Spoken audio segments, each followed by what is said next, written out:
Hey everybody, Anthony from comicseatingup.net. I'm doing the second video today. Haven't done many lately, so I'm going to kind of load some stuff up. I just need to keep the channel going, the content going. Anyway, if you haven't watched the previous video, it's a mystery box unboxing. Check that one out, and please feel free to check out any of the videos on the channel. You know, mostly anymore what I'm doing is pickup videos, but I haven't done them in a while. Things have just been so busy. Anyway, I recently went to Elicott City, Maryland, which is a beautiful town. A few years back, it suffered a major flood, and they did like a television special where Gordon Ramsay went downtown Elicott City and helped out. I mean, the place was massively flooded, and if you get down there, you'll see why. It's an old train stop town with a train going right through town, and it's on a big sloping hill, and at the bottom of the town, Old Town Elicott City, is just absolutely fantastic. So I like looking for comics in, places that you don't normally look for, including the antique store. And I was actually surprised that the antique store had a ton of comics.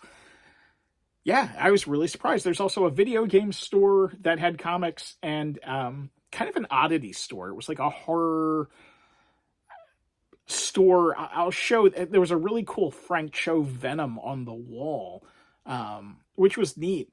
And so I absolutely had a great time that day, just kind of picking comics. And these are all comics I found, things that interest me that, aren't necessarily the hottest new comics, but they're things that I like. So I'm going to go over anytime that I can find a, 12 or 15 cent DC comic, I'm picking it up. So this is Action Comics number 375.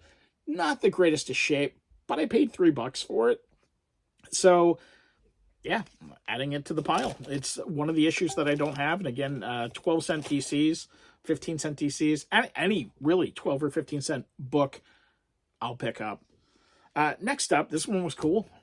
Madballs #1, the first issue from Roar Comics. Now this one's got some value to it. I paid $3 for it, but if you were an 80s or 90s kids, you'll fondly remember Madballs. Just cool, fun thing. A book that I really like collecting, and that's G.I. Joe. And one of the things I like to buy are the later issues of G.I. Joe with the lower print run, because not only did it have G.I. Joe in it, but it also had the Transformers. So this is G.I. Joe starring Snake Eyes, number 141, also includes the Transformers. A nice later issue G.I. Joe book. It's in great shape. I mean, there's some discoloration from age on the white, but otherwise it's a near mint book. It is a beautiful copy, and I paid $4 for it. Also 142, G.I. Joe with the Transformers again, and 140.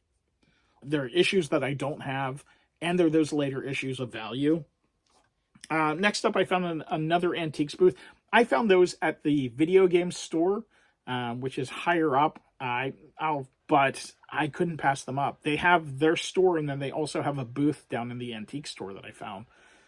So next up is Catwoman number 55, Adam Hughes cover. I will pick up Adam Hughes covers all day. This was $4. It was a no-brainer. And also, I think this is a better cover, Catwoman number 60. Again, $4. Near mint condition. I'm not passing up Adam Hughes covers. This one I know people will be like, why did you get it? And that's Independence Day ID 4 number 0, the prelude to the movie of the same name. I absolutely love comic books that are related to other media, and this one ticks off all the boxes for the fact that it was like a major blockbuster movie at that time, and it's, the first tie-in to it. Next up, this completes a series for me. It's Chaos Comics Monsters Matinee number 2. I have 1 and 3. Didn't have a 2, so for, I think this was $2, I picked it up because now, now I have the full run. Absolutely love monster comics. I like older monster comics, but modern monster comics as well. Again, this falls into that horror category. This was $2. It's Ghosts number 90. It's not in the best shape. It's got some real corner wear up here and some spine wear. But it's still a fun read on an issue that I don't have. Love DC, like Bronze Age horror, and this, this checks those boxes for me.